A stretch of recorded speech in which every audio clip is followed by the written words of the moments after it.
quick video on how to access the affiliate link specifically for Kimberbell when you're using Creative Stitches and you want to give Creative Stitches the affiliate reference.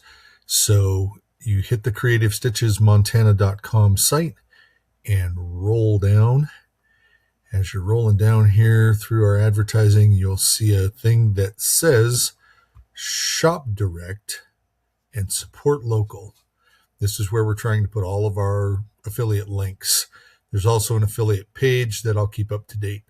But for Kimberbell, super simple. Just click on the logo and it will take you to the Kimberbell site, and you are automatically using our affiliate at that point.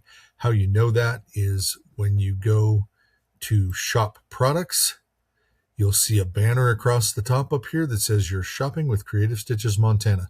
That'll be a clue to you that we are getting the affiliate reference on those pages. And that should stick with you for about a week.